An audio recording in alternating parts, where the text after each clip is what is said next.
New Light video magazine, seeing in a new perspective. September issue, volume 18. This month's feature story is the Georgia Guidestones, with lots of other interesting stories as well, including the artificial womb, what's up with Project Bluebeam, and many more. You can also catch the monthly trivia, the ANA celestial calendar, and forecast inside. To find out more, go to www.innewlightvideomagazine.com or follow us on YouTube. We'll see you there. The table of contents is designed for you to get the best enjoyment from the INLVM. Simply find the story you want to experience from the contents and go to that time code, or let it play for the full issue. Table of contents. Otherworld news. Artificial womb. Time code 238. Rolling Green Project. It's a Wally what? Underground greenhouse. Time code 800. Labor Day.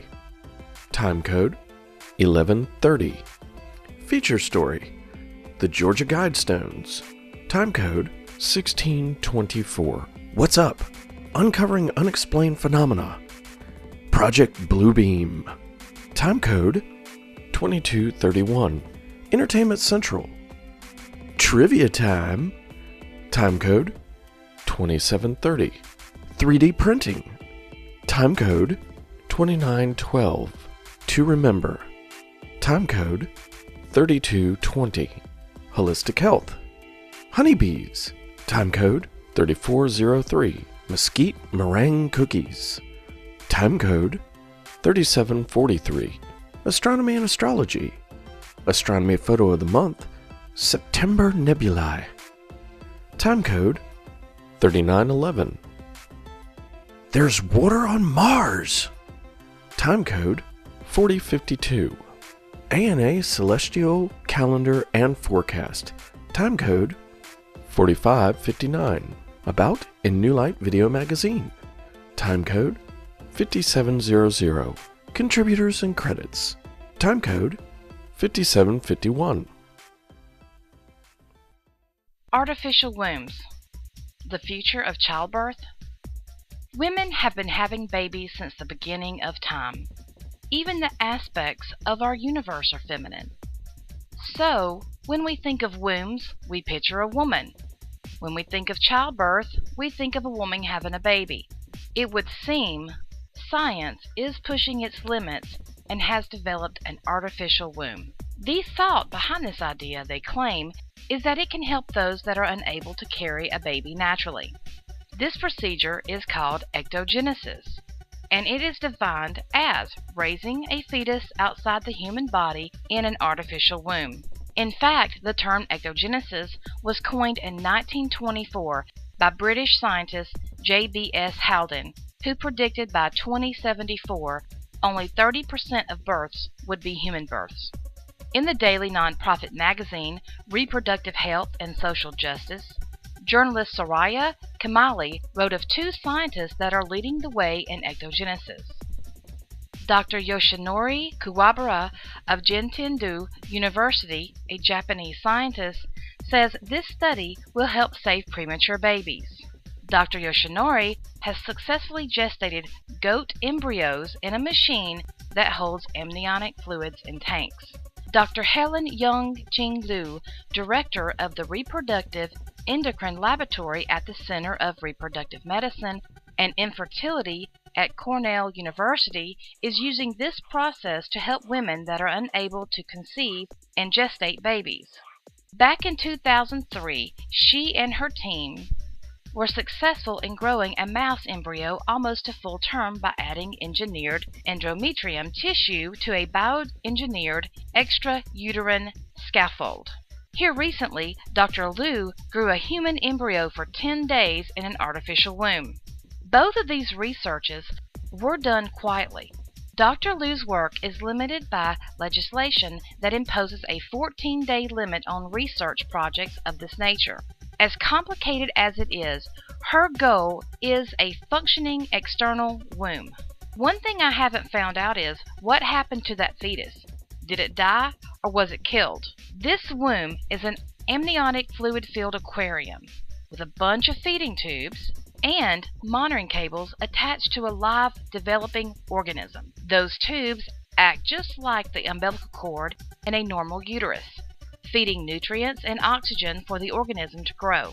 While legal and ethical implications of the controversial concept are the only thing stopping a full experiment with an artificially grown human fetus, this technology has a very science fiction feel to it.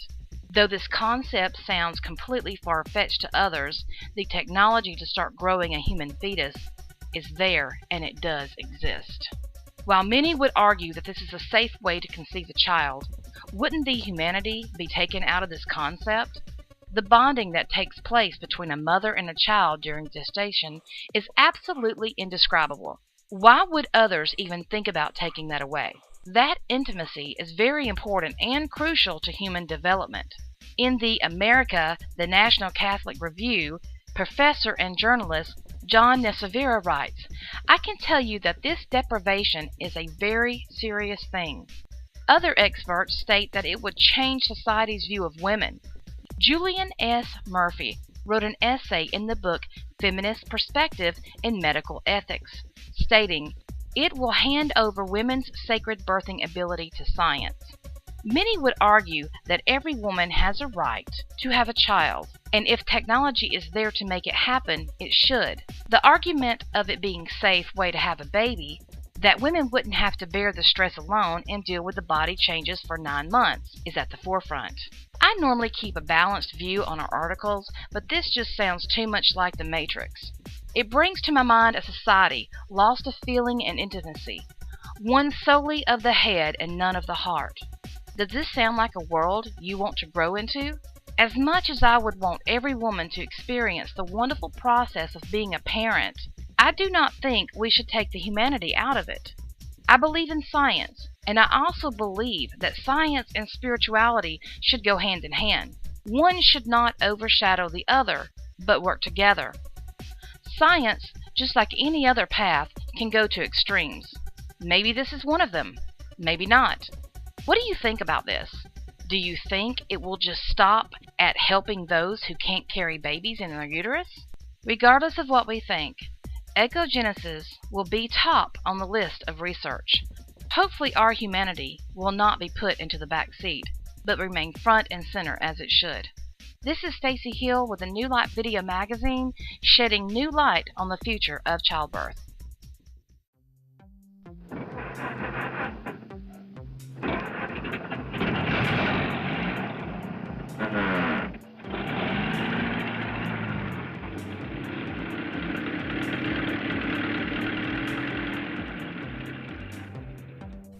It's a wall of what? The underground pit greenhouse. It's a wallapini. The wallapini was a structure that started being used about 20 years ago after being developed for the cold mountain terrain of South America to provide food all year. The name wallapini is from the Amara Indian language meaning place of warmth and utilizes the geothermal properties of the sun and the earth's inner core to provide a shelter for growing your plants. As I have been researching the wallapini, I can see how this design could be used for even more than food growth. For the best results, a wallapini should be a minimum of 6 to 8 feet deep and is best if not smaller than 8 foot by 12 foot. With a raised wall on one side, slanted north toward the winter sun if built in the southern hemisphere, or towards the south if built in the northern hemisphere, it takes full advantage of the summer and winter sun for plant growth. By its design, it's a rectangle running east to west and can be built as small or as large as needed for the square footage of food growth per person.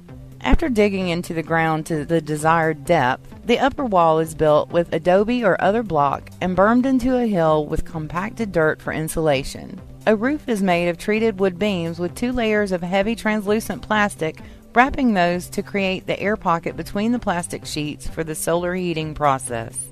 An access door, or 2, are put into the ends, and there are several options for the venting system, depending on your necessities and available materials. This structure uses the constant temperature of the Earth and the geothermal warmth, along with the solar heating and year-round optimal sunlight exposure, to be the most efficient greenhouse available. And it can be made for $300 or less in materials. While it won't dig itself, a minimal amount of labor cost, if any, is the only other expense. After finding out about the Wallapini, a typical greenhouse will never compare to its economic and eco-friendly alternative, in my opinion. Water drainage is the only major threat to the Wallapini, and this can easily be kept at bay by putting the proper drainage system into your structure. The design plans I found that we will be using in the near future are from the Benson Institute and can be found on the Rollin Green Project site, as well as several other online resources for free. After seeing how energy efficient this structure will be for growing plants all year while keeping them protected from the Colorado cold, the thought of housing animals and ourselves started looking like a very viable prospect with these structures as well. The Rollin Green Project is starting a very exciting adventure in Colorado within the next few months, as we will build the home of the first Rollin Green Eco Station. The Wallapini and several other eco designs will be a focus for the structures and will be powered by solar power and other sustainable resources entirely off the power grid. We look forward to keeping you updated on the progress and filming the many things we will be learning and implementing along the way. So stay up to date at www.rollinggreenproject.org. This is Samantha Phoenix with the Rollin Green Project for A New Light Video Magazine. Thank you for watching and listening.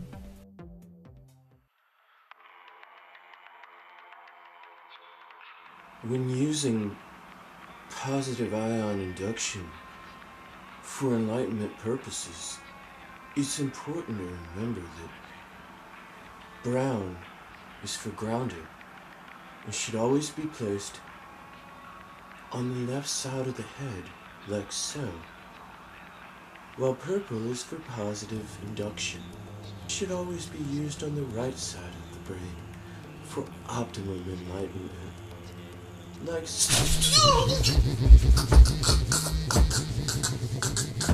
Is there something you want to learn more about? Send your story request to innewlightmag@gmail.com, because learning the hard way can be dangerous. wow. I think I got him backwards. Hey, Grandpa.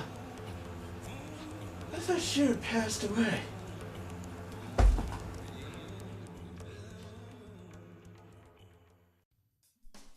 Labor Day revisioned. For those of us in the USA, the first Monday in September has been celebrated as Labor Day for about 120 years. Wikipedia defines Labor Day as a celebration of the American labor movement and is dedicated to the social and economic achievements of workers. It constitutes a yearly national tribute to the contributions workers have made to the strength, prosperity, and well-being of their country. And still, many Americans are working very hard on this day at less than comfortable wages. Did you know that the U.S. Center of Economic Policy Research states that the U.S. is the only advanced economy that does not make all businesses offer vacation time to their employees? While those in the European countries get approximately 10 days off per year, those that live in the U.S. normally don't even take their few days off. That is, if it is offered in their company. Many feel that it makes them look bad to their employer, or they just simply can't afford it. Either way, vacation time is something we must all have. When we relax our minds and bodies from our jobs, it gives us a rejuvenation experience. Taking a break allows you to come back rested with new eyes and a refreshed mind for better concentration. Many Americans are sleep deprived and overweight. Do you think that this is a coincidence? No. Sleep deprivation triggers hunger in many people for unhealthy habits, such as comfort foods, high-fatty, sugary foods. When we are focused too much on our jobs, we forget to live our lives. Our families and would-have-been sweet memories pass us by, thus making us slaves to the company. What we do not understand is that this approach only harms us. A vacation, even if it's just down the road to the closest lake, allows us to unplug from daily wind and grind. Many countries consider the U.S. to be lazy, but I am thinking maybe we are just overworked. Working so hard leads us to only being able to come home and crash. I will have to say that I have had one of those jobs, and yes, when I was off the clock, all I wanted to do is eat some comfort food and sleep. So maybe we should re-examine this vacation thing. Maybe we should take a break on Labor Day. Everyone. It is true, that would require us to plan ahead, getting supplies we need for that day, but it can be done. Let's take a look around the world. Canada celebrates Labor Day on the first Monday of September. International Workers' Day, which is a celebration of laborers and the working class, is celebrated on May 1st, which coincidentally falls on May Day, which is an ancient European spring holiday. Uruguay, Venezuela, Bahrain, Hong Kong, and China are some countries that celebrate on May 1st, while in Bangladesh, May 1st is a government holiday. Deadlines, competition, and feelings of having to be perfect seem to play a big part in us not taking a moment and just be in the present. Studies have shown that when you do take breaks from your job, you come back more focused and refreshed, able to do a better job. It has worked for the European countries for years. Why not give it a try? If we aren't careful, we will be known as the land of the overworked and stressed instead of the land of the free. Hopefully, you took a break this past Labor Day and will take advantage of the holidays coming up. It is okay to breathe once in a while, connect with family and friends, and refresh the mind, body, and spirit. Thank you for listening and watching. This is Stacy Hill encouraging you to work to live and not live to work in New Light Video Magazine. Georgia Guidestones, America's Stonehenge. Hello, this is Stacy with INLVM. With all the events that are happening on our planet right now, one place that keeps popping up is the Georgia Guidestones, also called America's Stonehenge. This truly intrigued us at INLVM, so we set out to do a bit of discovery for ourselves. Our biggest question was, what exactly are the Guidestones? Well, we found out. Located about 7 miles outside of the small town of Elberton, Georgia, on top of a small hill, stands a monument measuring 20 feet high. It has 4 slabs around the center block and a capstone on top. On the capstone, it opens with the words, "Let these Guidestones be an age of reason," written in Babylonian, Classical Greek, Sanskrit, and Egyptian hieroglyphics. This place truly is intriguing. There is a message written on the 4 main slabs in English, Spanish, Swahili, Hindi, Hebrew, Arabic, Chinese, and Russian. It gives us a set of 10 guidelines to have a healthy, sustainable society, one with no lack and plenty of room for nature. This monument has a slit in the center of the center slab, facing east and west, with a diagonal hole carved into the slab from north to south, north being highest. This is part of the astronomical features. On a flat slab located to the west of the hill is a description of the monument. It describes these features as meaning. The channel through the stone indicates a celestial pole, while the horizontal slot indicates the annual travel of the sun, and the sunbeam through the capstone marks noontime throughout the year. With these features, we couldn't help but to wonder about the energy there and whether we could get any kind of EMF readings. This is what we discovered at the monument and the readings that our videographer, Rich, captured and will explain. We are here in Elberton, Georgia, at the Georgia Guidestones. And as you see behind me, this is a huge monument. And basically it talks about a new world order. It's changes that are coming to the world, all the wars that are happening, all the violence that's taking place, all the restructuring ideas that are going on. Alright, just as a note, using EMF detectors on the phone, starting from the parking lot area, moving towards it, ranges about 58 UT, slowly increases as you move towards it. On this side, if you put the meter inside this slot, it actually reads 48 UT, but on the opposite side, if you put it in there, it actually reads 68. Not sure why. Just wanted to document it. Over here to my left, there is a big cement block, and it explains all the features of it, of what it entails, you know, what languages it has on it. But there's a capsule underneath it. and it says to be opened on. There is no date on that when that capsule is going to be open. On top of the English one, there's a 2014 block up there. It's not on any of the other monuments that you see. It's just on the one with English on it. It says 2014. It's really interesting to me because this is the year where all of this is really happening, this real talk about a new world order. It's really interesting. You should come check this out. Very interesting finds there. The markings give the impression that there is definitely some meaning to the holes and carving in the center stone. But what that is still a mystery to figure out. Some kind of celestial calendar, maybe? We decided to go to the quaint town of Elberton to meet some locals and have a good meal. While there, we did find some interesting facts. First, we discovered that Elberton is the granite capital of the world. And, for a twist to the Guidestone information, R.C. Christian, the name given as the man whom had them made, did not get permission to put them on that piece of land. He just had them made and put there.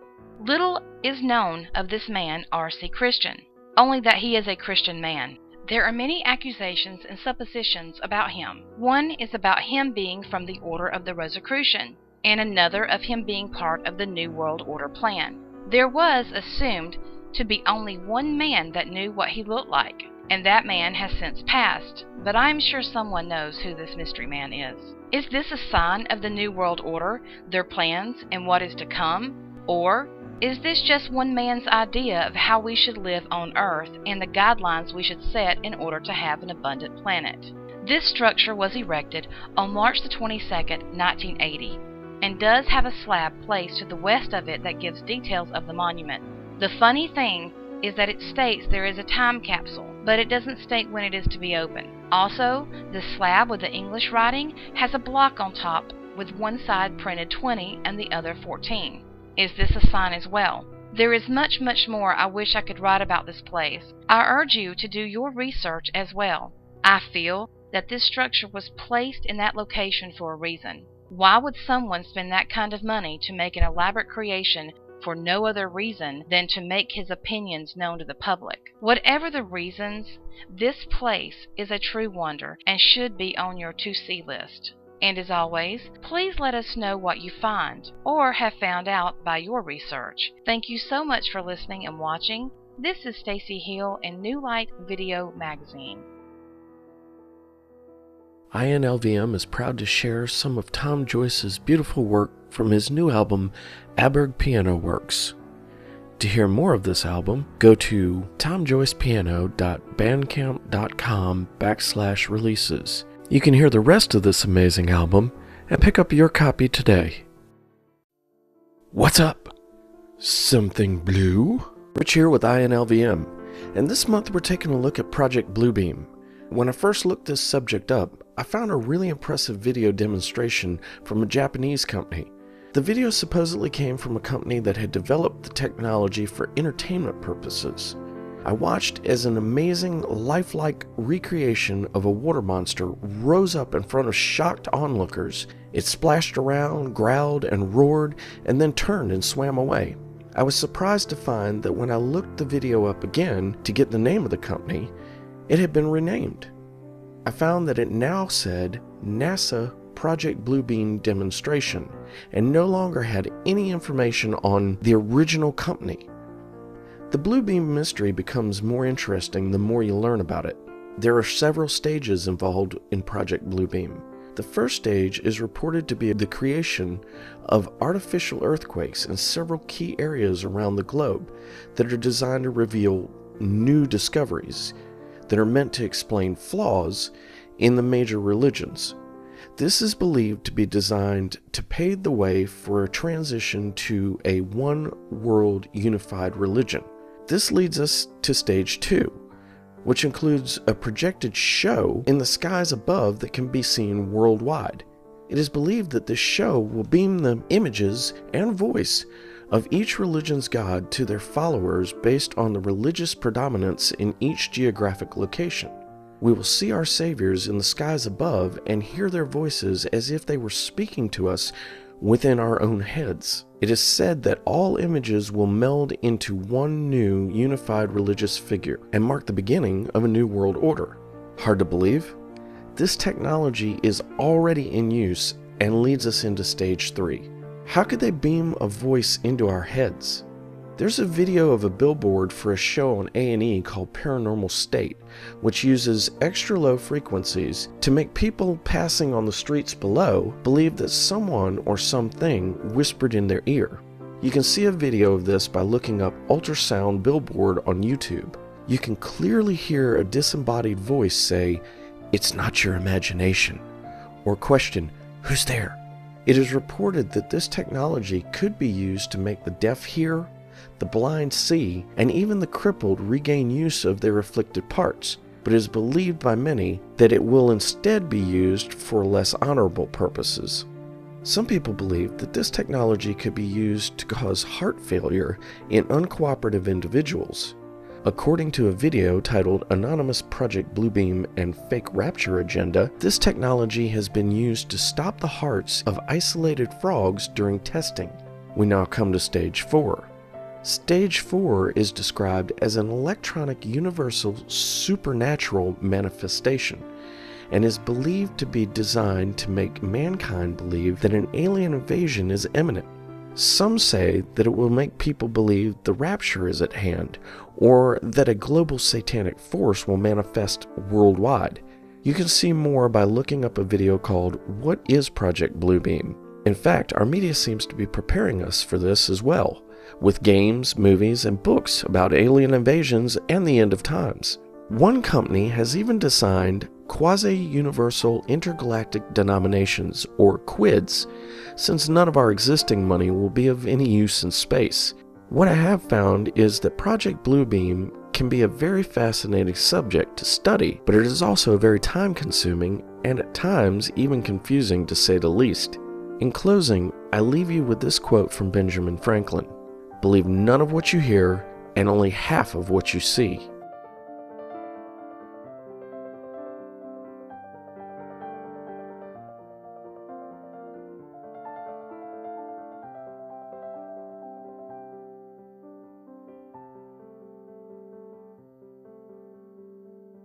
Ignorance is bliss, but knowledge is and always has been power.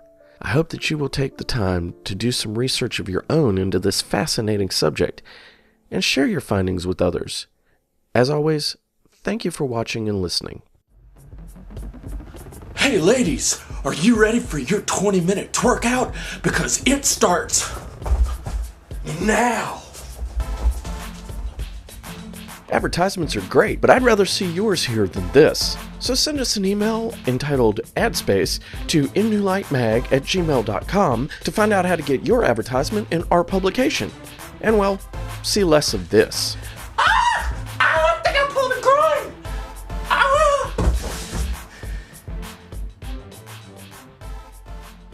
Entertainment Central. It's our trivia time. Music trivia time. The answer to last issue's trivia question. In 1964, which trumpeter was the oldest person ever to score a chart-topping single? Louis Armstrong.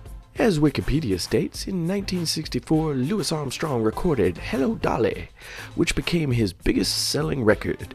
Hello Dolly was written by Jerry Herman and originally sung by Carol Channing, but it was Armstrong's cover of the song that lasted 22 weeks on the top 100 chart. It went on to the #1 spot, making Louis Armstrong, age 62, the oldest to date to reach such a goal. This issue's trivia question: what rock and roll legend has an 8-foot bronze statue of themselves erected in Lubbock, Texas? Look for the answer in the next issue, baby. And a new trivia question. 3D printing and the Peachy printer. Rich here, and this month we are going to take a look at the world of 3D printing. More accurately, we're going to take a look at a 3D printer that is going to reshape how we look at 3D printing. I'm talking about the Peachy printer. The Peachy is being developed by a group of Canadian investors called Renovated Design with the help of crowdfunding. It promises to be one of the most innovative and cost-efficient approaches to 3D printing to date.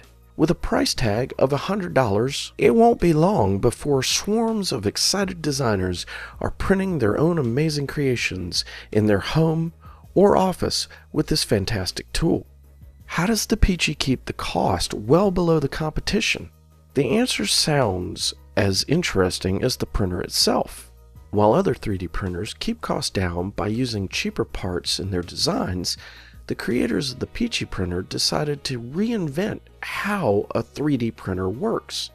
The Peachy's design removes the need for costly shafts, bearings, and springs while using a script written for Blender 3D, a free 3D modeling program, allowing it to use your sound card to drive the print system. This design removes the need for costly external microcontrollers and digital to analog converters. By working with your sound card, the Peachy is able to create extremely accurate prints. Most sound cards are 16-bit, meaning that the signal to the printer has a resolution over 4 gigapixels. The Peachy printer's innovations don't stop here. You start with a 3D model of the object you wish to print. The software the designer wrote converts the image to a WAV file, which controls a mirror-directed laser in the Peachy. To print, the laser cures a light-sensitive resin floating on a level of salt water. A specially designed drip system adds salt water to the resin container, causing it to rise. The Peachy calculates the level of the salt water in the container using the mic input on the sound card and uses that to create a Z-axis in the print that is less than 1/100th of an inch. What does that mean? It means the Peachy is capable of truly amazing detail without the need for costly rigid frames, stepper motors, and the electronics needed to control them. In closing, if you have wanted to have your own 3D printer but have not had and or wanted to shell out a few grand to get one, then the Peachy printer might just be the perfect option for you. While the system has not yet been released to the general public, you can keep up with the designer's progress at peachyprinter.com. While you're on the site, sign up for their mailing list, so you'll be notified when you can order your very own Peachy printer. I must say, 3D printing has never looked so peachy keen. Thanks for watching and listening.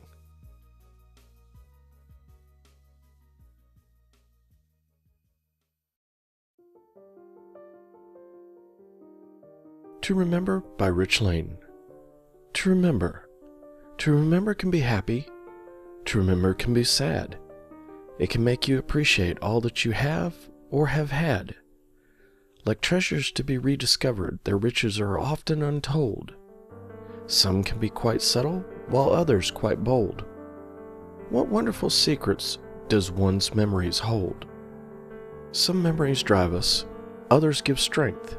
Some memories urge us to just stop and think. Memories shape us, define us, and many help us grow. Some, if we're lucky, linger until we're old. Some bring resolve, others what-ifs. Some may seem pointless and be quickly dismissed. Some memories elevate us, others hold us back, but all can be used to keep us on track. So what do your memories say to you as you look back? Are they powerful, beautiful, or preoccupations of statements you wished you could retract? No need to worry if they overwhelm or seem to be too great. Perhaps they will help with the things you need to get straight. So reach back and search for your treasures untold, but pay close attention as the stories unfold. Do they fill you with laughter, with love, or with longing or hate? What is it you choose to remember when you stop to think?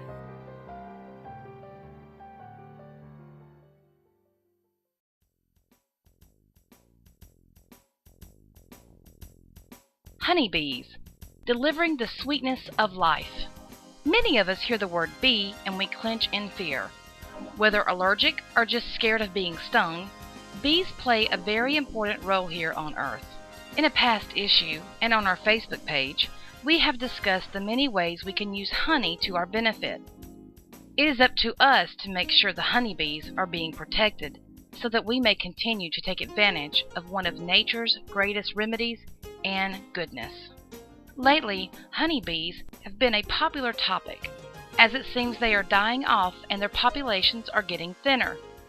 Nature.org states, the number of honeybee colonies has dropped to about 2.5 million from more than 4 million in the 1970s.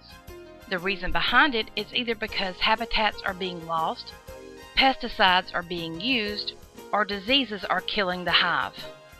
Scientists call this colony collapse disorder, or CCD, and it has farmers, agriculturalists, and scientists worried, all for good reason. In 2006, Varroa mites were said to be the biggest concern as they cause a virus that leads to parasites. Honeybees are masters at pollination. By picking the more abundant and sweetest nectar, they are able to concentrate on one specific species at a time.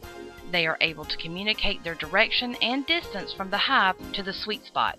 Then, they perform a dance language that will let the other workers know what kind of flower it is, even smelling the nectar on the scout.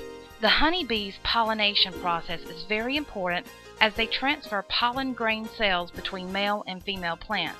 Without this, plants would not reproduce, and we would not have crops. Sure, some plants don't completely need this type of pollination, but there are many other plants that would not survive without the bees. So, as you see, without these sweet nectar-finding geniuses, we would not survive on Earth. An interesting fact, in North America alone, there are 3,500 species of native bees. More and more, I am hearing of people getting a place and starting a hive of their own. As a child, I remember my great-uncle having a hive. He would take me for a walk down a small path in the woods, into a clearing with little white boxes. This was many years ago, and the memories have unfortunately faded a bit. But I can still remember eating the best honey I have ever had. Nowadays, this is something that I have considered doing as well. It seems the more technology produces, the more additives are put into our foods. And with all the diseases that are tainting it, more and more of us are looking into feeding ourselves. As much as we love our farmers and need them, many of us are really unsure about just what exactly we are putting into our bodies. Regardless of whether we decide to grow our own food or not, honeybees are a necessity, and our awareness on their decline should be a priority. They are not just some pesky little bug. They deliver an amber sweetness to us that we can cook with and eat, use for beauty, and heal our bodies. Learn more about it and educate yourself to save our honeybees. This is Stacy Hill sharing the secret of the sweetness of life in New Light Video Magazine.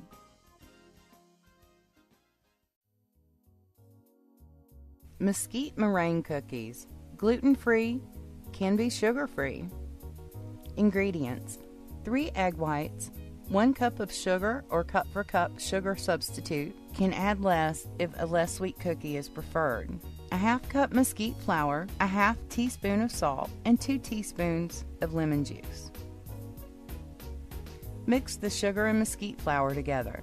Without stopping, slowly add the sugar and mesquite flour to the egg whites as they are beaten with an electric mixer. Add the salt and lemon juice while continuing to beat the mixture.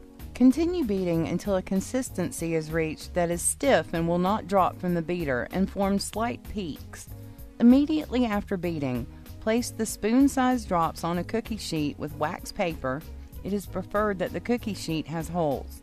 Place in an oven with very low temperature, about 210 degrees Fahrenheit, for about an hour to an hour and a half. Be careful not to let the cookies brown. This is another favorite mesquite flour recipe I found online while researching ways to cook with the mesquite we harvested and milled. I found it at www.casadefruta.com, mesquite-recipes.php. This is Samantha Phoenix with more delicious mesquite recipes. Astronomy and Astrology. Astronomy photo of the month, September Nebulae. During the year, different constellations are visible in our skies as they appear to rotate through a cycle. Constellations are the landmarks we use to find great objects to view, and knowing where to look is the key. This month, I wanted to talk about some of the sights you could be seeing with your binoculars or telescope easily. Two spectacular nebulae are in a great position to try to get a peek at them through September. The Trifid Nebula and the Lagoon Nebula, that lie just above the constellation of Sagittarius. Here's how to find them. One of the easiest September sky landmarks to find is likely going to be Scorpius, or also simply called Scorpio for the zodiac name of the constellation. Sagittarius and Ophiuchus will be to the left of Scorpio. The best way to find Sagittarius is to look for a teapot shape, as that shape is the easier way to find Sagittarius in the sky. The Trifid Nebula and the Lagoon Nebula will be in the bright cluster just above the spout and top. Happy stargazing! Image credit is Hubble Telescope and NASA ESA. Graphic Astronomy Maps, INLVM Graphics by Tammy Sabo. This is Tammy Sabo sharing our September nebulae for INLVM's Astronomy Photo of the Month.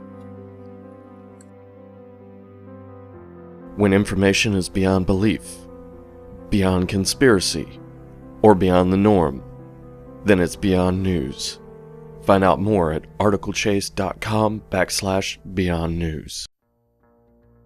The Astronomy and Astrology Story of the Month. There is water on Mars. Easy, accessible water, and it's probably anywhere you go on Mars.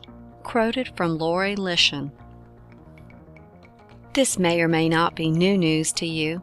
I'm sure that some of us have heard and are aware that ice was found at the poles on Mars. And of course, there has been theories of how it could be melted into a liquid water, or that is the idea we have of it, right? Yeah, me too. I thought that we were still looking for it, actually. Much of the conversations about water on Mars is about its existence there billions of years ago. Until one day, when I was randomly channel surfing and found myself stopping to watch a kids' science TV show on the universe. It seemed interesting enough, and the way they present information on these shows sometimes proceeds in the most energetically fast way of chaos and segments, meaning you have to be fast or you might miss it. When they were talking about watching water flow on Mars, I stopped what I was doing dead in my tracks. I was taken aback and watched as they showed images of moving ripples on Mars.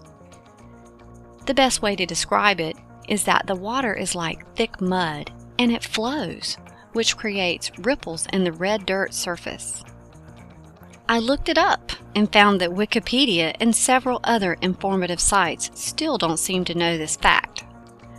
Only a few places within the NASA research site can you find this information, as it's still relatively new and needing more research, I guess.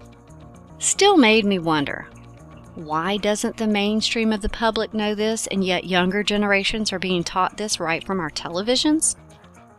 That I can't answer, but I can tell you what I did find out about the water on Mars. It is there, and in amounts that may be shocking. On August 5th of 2011, a discovery was realized from a report that shows it was submitted by McEwen. But the main credit for this discovery goes to scientist Legendra Oja and his colleagues. The report was composed of a series of images from a high-resolution imaging science experiment, HiRISE, or better known as the orbiter that flies over the surface of Mars taking satellite images. The images in the report were over a specific area of research for several months and showed changes in the surface. As of February 2014, Oja is continuing his studies at the Georgia Institute of Technology with a team of researchers mapping changes in gullies on Mars and about 13 other locations over the surface of the planet. They found there were significant changes in the gullies on Mars and, in short, see this as liquid that is flowing presently during the warm seasons. They believe it to be briny water, which is a body of salt water like the sea or ocean. When it starts to flow, streaks are formed and then fade. We can see examples of these deep gullies in the video. They determined that this occurs seasonal on Mars. When the temperature is right, they form and flow with a duration of about 2 Earth months. May be filtered, this could be a massive supply of water on Mars. A scientist by the name of Rye said that this briny water is thought to be saturated with ferric sulfate and not really earth-drinking quality water. But there is more. Additional research has posed a possibility that future Earth visitors to the planet may be able to extract water right out of the soil. According to a leading researcher on the study, Lori Lishan, stated that the Mars rover Curiosity has discovered that the dirt on Mars contains approximately 2% of water by weight. That means 2 pints of water could be extracted per cubic foot, or 1 liter 0.03 meters. That is pretty good news for the next Mars generation, and not bad at all for a planet we have believed for years was just a dusty old planet. New discoveries are sure finding that Mars has been hiding more than just mysterious faces and towering monoliths. I'm Tammy Sabo, exploring new discoveries being made for the future water resources on Mars. INLVM has only given you a sample of Clandestiny's amazing album Following the Muse. Go to clandestiny.bandcamp.com to hear more and to pick up your copy today. Celestial Event Calendar, September through October of 2014. The new astronomy calendar and astrology forecast are combined into one easy-to-follow presentation. Here you see what is happening by the date that events are occurring in one section. INLVM presents the new ANA Celestial Calendar and Forecast. Enjoy! On Monday, September 1st, we have the peak of the Alpha Augurids meteor shower. It's active from August 29th through September 4th, and on peak we can see 6 per hour. Monday, September 8th, the full harvest moon, also called the fruit moon, in the astronomical sign of Aquarius and the astrological sign of Pisces. The full moon in Pisces sets the tone for sensitivity and compassionate emotions. We may find ourselves reaching out to others in need with a strong desire to help thy fellow humans. During this phase, our passions are heightened, spurring our imagination and creativity. We are likely to be able to experience a more intense and meaningful appreciation in life, especially forms of art. This transit usually brings out the artist in us. It can also make us dreamy and lost in our thoughts. Relaxation and quiet time may be a focus. On Tuesday, September 9th, we have the peak of the September Epsilon Perseids meteor shower. It's active from September 1st through September 28th, and on peak we can see about 5 per hour. On Monday, September 22nd, in the Northern Hemisphere we have the autumn equinox. In the Southern Hemisphere, you'll be entering your spring equinox. The fall equinox will occur with the Sun in the cardinal sign of Libra in the Northern Hemisphere. Throughout history, we can find that many cultures valued this time as very special and sacred. The equinoxes are a big deal in astrology. No matter what hemisphere, the equinox is about ushering in a new phase. The fall is about harvest, time to reap what we have sown as we move forward. Libra will make us get in balance with what we harvest and how we will use it in the next phase. The spring equinox in the Southern Hemisphere is about new ideas and projects emerging to later bloom. On Tuesday, September 23rd, Pluto comes out of retrograde and goes direct, remaining in the sign of Capricorn. Pluto entered retrograde April 14th of 2014 in Capricorn. It will be in retrograde until September 23rd of 2014. Pluto is the planet that reveals our deep desires, secrets, and darker sides. For the past 5 months, Pluto pulled the focus toward ourselves. This forced us to examine these areas in ourselves to face our fears and truths. Coming out of retrograde, it is likely to bring suppressed feelings and truths to the surface. I like to think of Pluto as the revealer or auditor that helps us see what needs improvement or what isn't working. On Wednesday, September 24th, the new moon in the astronomical sign of Virgo in the astrological sign of Libra. The influence of the new moon in Libra will urge us to bring balance to our relationships. This is a good time to occupy yourself by taking the time to review all your relationships, both personal and professional. Libra's need for balance will urge us to find resolve with any relationships that are out of balance in our lives, or could inspire us to finally make a decision to remove what is keeping us off balance. This is a good time to start writing out a plan to reach your goals, and usually urges us to start planning ahead and get organized. On Saturday, October 4th, Mercury goes retrograde in the sign of Scorpio. Mercury on its fateful path of reckoning. Yes, it is happening again. And the rule of thumb is don't sign contracts, don't travel, and electronics are likely to have mishaps. This is happening during a grand fire trine, which many of us astrologists believe to be some good news. While we are likely to be avoiding contracts and stalling travel plans to get through this retrograde, there is a great potential for artistic inspirations and creative endeavors. On Monday, October 6th, we have the peak of the Camelopardalis meteor shower. It's active from October 5th through October 7th, and on peak we could see about 40 per hour. On Wednesday, October 8th, we have the peak of the Draconids meteor shower, and it's active from October 6th through October 10th. The peak is kind of variable. On Wednesday, October 8th, we have the full hunter's moon, also called the full harvest moon, blood moon, and sanguine moon. It's in the astronomical sign of Pisces and the astrological sign of Aries. On Wednesday, October 8th, we also have a full moon with a lunar eclipse occurring. When the moon is in Aries, our actions become energetic and on fire. During this phase, you are sure to be driven with a need for action. Overall, it's a very positive transition to get all sorts of things done as well as started. Aries will urge that pioneering spirit in us to come to the front, and you may find yourself being more outgoing and spontaneous. Often, this transit offers excitement at its best, and the desires to urge positive progress. Quick responses to issues may come far too easy, and the caution is not to be hasty. Friday, October 10th, we have the peak of the Southern Taurids meteor shower. It's active from September 10th through November 10th. On peak, we can see about 5 per hour. On Saturday, October 11th, we have the peak of the Delta Aurigids meteor shower. It's active from October 10th through October 18th, and on peak, we can see about 2 per hour. On Saturday, October 18th, we have the peak of the Epsilon Geminids meteor shower. It's active from October 14th through October 27th, and on peak we can see about 3 per hour. On Tuesday, October 21st, we have the peak of the Orionids meteor shower.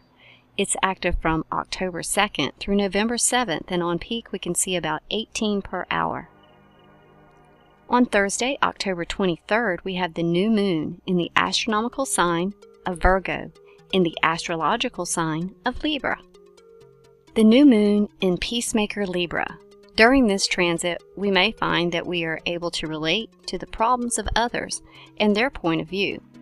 It may offer an opportunity to experience more sympathy and understanding for individuals with their inner struggles. The caution in this transit is to not allow yourself to take on their battles. Libra is usually very diplomatic, but during the darker side, could have a tendency to get overwhelmed with emotions. The key is to find balance in issues that are occurring with you and around you. Remain calm. On Thursday, October 23rd, we have a partial solar eclipse visible in North America, and it should start about 5:44 p.m. On Friday, October 24th, we have the peak of the Leonis Minorids meteor shower. It's active from October 19th through October 27th, and on peak we could see about 2 per hour. Saturday, October 25th, Mercury comes out of retrograde in the sign Libra.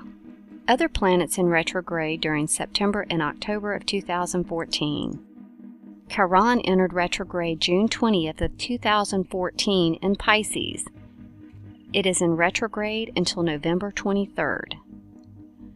Chiron is the planet of the healer, and in retrograde makes the healer part of us feel a need to be healed. During this phase, we may find ourselves holding on to hurt feelings. Feeling wounded or hurt can be felt more intensely. Being able to forgive could create a challenge. While your hurts may be very real, realizing that they are being intensified can help you work through situations. So try not to allow yourself to be the wounded duck. You don't have to crash, and it will get better. By helping others with their similar wounds, it can help us heal our own. Uranus entered retrograde on July 21st, 2014 in Aries. It is in retrograde until December 21st of 2014. Uranus tends to be more potent and more intense when in retrograde, so expect the unexpected. It will give a new driving power to need change in our lives. It can create rebelliousness against any sort of discipline if we feel trapped. It's a good time to focus on making plans on how to change what needs to be changed, and allows us to think about our reaction to changes. It also gives us a chance to rethink and organize. Uranus retrograde forces us to confront our fears and personal blocks, and creates moments of realization. If you're in the wrong job, working toward the wrong degree, or dating the wrong person, Uranus retrograde will let you know. Neptune entered retrograde June 9, 2014 in Pisces. It is in retrograde until November 16 of 2014. Neptune in retrograde can bring about confusion and deception. It can make us feel a little more paranoid than usual.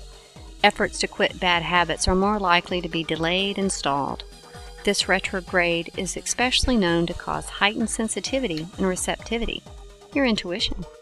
We are more likely to see things that may have eluded us before. If you are already a fairly sensitive person that seems to be able to feel others, this could produce moments of psychic overload. This period is excellent for developing your psychic perceptions and general intuition. Pay attention to your instincts and gut feelings. That concludes our Astronomy and Astrology Celestial Calendar and Forecast. Visit our website at www.newlightvideomagazine.com for more information and some cool merchandise. I'm Tammy Sabo, the INLVM staff astrologer, sharing an outlook on astronomy and astrology. About in New Light Video Magazine.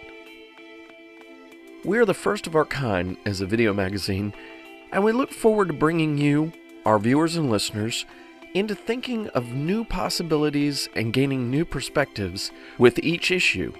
To find out more about us, what we do, and how to become a contributor to show your support, please go to our website for additional information. There you can find many of our social media connections, such as our blogs, archives, Blog Talk Radio, and our new virtual world experience. That website is www.newlightvideomagazine.com or www.inlvm.com. As always, thank you for your support, and don't forget to share, like, and subscribe.